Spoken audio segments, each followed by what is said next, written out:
Southeast Louisiana is rich in water assets and rich in water-based business potential. What if we could learn to live with water?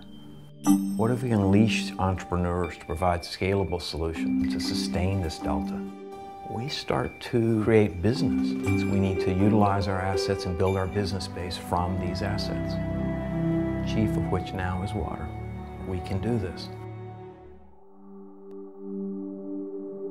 We are in this place of massive environmental problems because we're not connected to the environment. If you don't start dealing with our massive wetland loss, there isn't a lot of hope. We're running out of water. There's 7 billion people in the world. We need to figure out how we're going to feed those people. We can rebuild all the houses in New Orleans, but if we don't rebuild the coast, it's all for naught. It's got to be bigger scale and faster than what's going on now. 24% of our country is in extreme drought. 40% of the city's carbon emissions is from just pumping water out. We have to somehow reconnect the water in the Mississippi River to the wetlands. We've always had these water problems.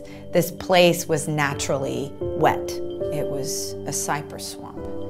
And we have drained it. I didn't really discover it. I kind of just started putting the pieces together. I was interested in the kind of developing countries. That made me start first thinking about water. Every time it rains, the city actually heaves. And then the pump sucks all the water out of the soil again. The asphalt will actually move. That's why our streets are so messed up. It's been a passion of mine to make things and to learn about things and to understand, how everything works, how everything is connected.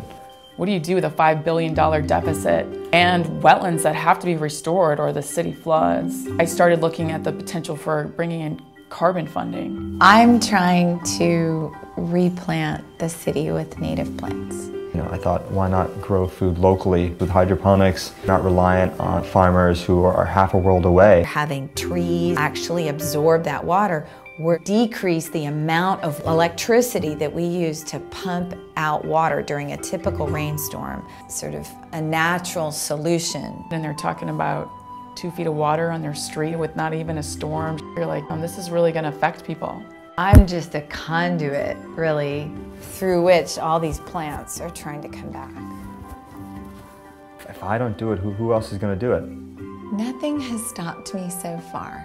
That's one of the unique things about New Orleans, is you really can make things happen if you are persistent.